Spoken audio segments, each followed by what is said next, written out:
Sebab itu seorang laki-laki akan meninggalkan ayahnya dan ibunya dan bersatu dengan istrinya, sehingga keduanya menjadi satu daging. Demikianlah mereka bukan lagi dua melainkan satu. Karena itu apa yang telah dipersatukan Allah tidak boleh diceraikan manusia.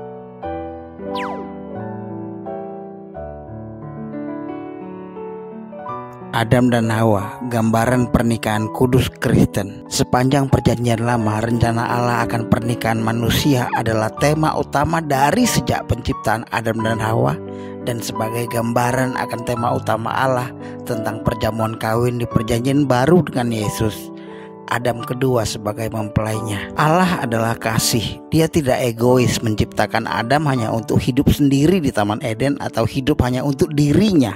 Dia Allah yang mengerti dan pengertian. Dia tahu Adam kesepian, berjalan-jalan sendirian di Taman Eden.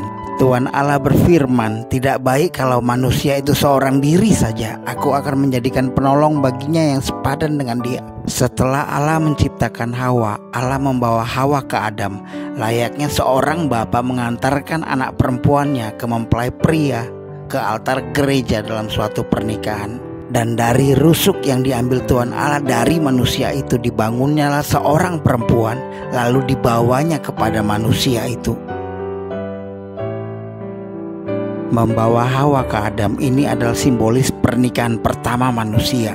Layaknya seorang bapa melepas dan menyerahkan putrinya kepada mempelai pria untuk bersatu. Sebab itu seorang laki-laki akan meninggalkan ayahnya dan ibunya dan bersatu dengan istrinya, sehingga keduanya menjadi satu daging. Allah kemudian mempersatukan Adam dan Hawa. Dengarkan seruan Adam, luapan sukacita jelas terdengar. Janji pernikahan Adam saat menerima Hawa sebagai istrinya. Lalu berkatalah manusia itu, inilah dia tulang dari tulangku dan daging dari dagingku. Ia akan dinamai perempuan sebab ia diambil dari laki-laki. Itulah dasar firman Allah terhadap rencananya akan pernikahan kudus manusia dari sejak semula. Demikianlah mereka bukan lagi dua melainkan satu. Karena itu apa yang telah dipersatukan Allah tidak boleh diceraikan manusia. Menjadi satu. Apakah kalian lihat intertekstualitas di kedua ayat ini? Catatan penting. Tapi ingat, iblis ada di taman itu. Kalian bisa bayangi rasa bencinya yang membara melihat pernikahan itu. Jadi tidaklah heran perceraian, perselingkuhan itu adalah dendam membara iblis sejak dari Taman Eden yang dibawanya sampai sekarang dan sampai hari penghakimannya. Pernikahan kudus Kristen, satu, setia sampai kematian memisahkan. Tetapi aku berkata kepadamu, barang siapa menceraikan istrinya kecuali karena zina, lalu kawin dengan perempuan lain, ia berbuat zina. Artinya Yesus mengatakan bahwa iblis akan merangsang orang-orang yang sudah menikah untuk berzina, yang akan berujung perceraian dan menikah lagi, berzina lagi. Kita hidup dalam dunia di mana pemahaman tentang pernikahan dikaburkan iblis, berganti menjadi kumpul kebo, tinggal bersama. Ingatlah, iblis sangat membenci akan pernikahan kudus. Dari sejak Taman Eden dan sepanjang sejarah Alkitab dihancurkan pernikahan kudus. Dia datangkan hawa nafsu duniawi, dibungkus dengan berbagai kedok dan modus. Tujuan iblis sama seperti yang dia buat di Taman Eden, yakni memutus hubungan manusia dengan Allah lewat cara yang sama, menarik pasangan ke dalam dosa. Ingat ya, dosa artinya pemberontakan, pelanggaran akan perintah Allah, pertengkaran, amarah, dan kemudian terdengarlah bisikan-bisikan perselingkuhan. Ini jurus kuno iblis sejak dari Taman Eden, yang manusia mau saja mengikuti, sadar atau tidak. Kenapa kita bisa ditipu gitu ya? Karena tidak dekat dengan firman.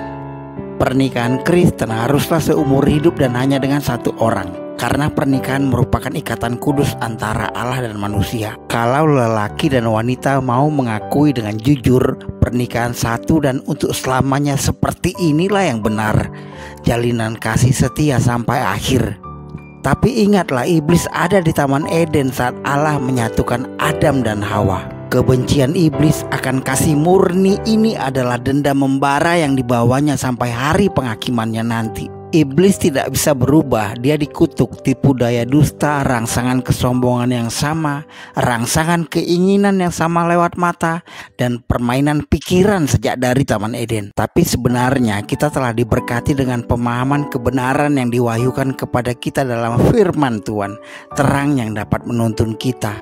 Paulus menuliskan, "Hendaklah kamu semua penuh hormat terhadap perkawinan dan janganlah kamu mencemarkan tempat tidur, sebab orang-orang sundal dan pezina akan dihakimi Allah." Artinya, Paulus juga ikut mengingatkan rangsangan perzinahan oleh iblis. Lihat kan, di balik semua itu iblis yang selalu bekerja di balik layar. Nikahan melambangkan perjanjian kudus antara Allah dan umatnya.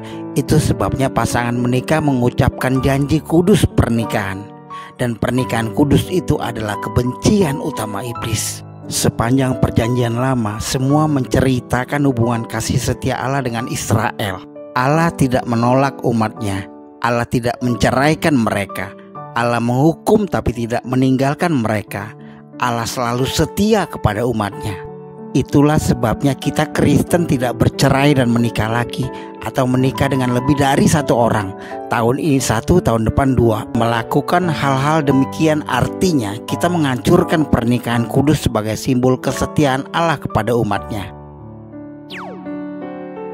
Kedatangan kedua Yesus adalah simbol perjamuan kawin.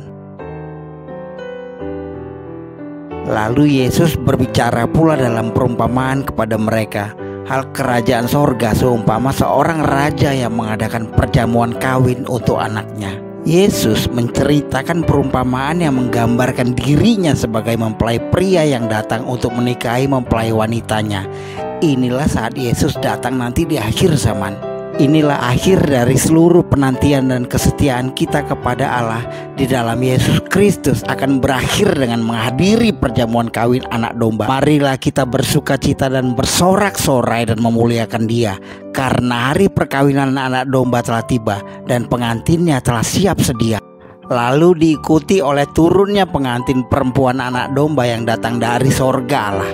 Dan aku melihat kota yang kudus, Yerusalem yang baru turun dari sorga, dari Allah, yang berhias bagaikan pengantin perempuan yang berdandan untuk suaminya. Karena pernikahan adalah sebuah perjanjian antara dua pihak, seperti perjanjian yang Allah buat dengan Abraham tentang Israel. Artinya pernikahan ini adalah cara untuk mengikat seseorang menjadi satu dalam suatu perjanjian. Aku akan membuat engkau menjadi bangsa yang besar dan memberkati engkau serta membuat namamu masyhur dan engkau akan menjadi berkat. Inilah sebabnya Alkitab adalah tentang perjanjian lama Allah dan perjanjian baru yang digenapin oleh Yesus Kristus agar rupa dan gambar Allah diperbaiki dan perjanjiannya digenapi.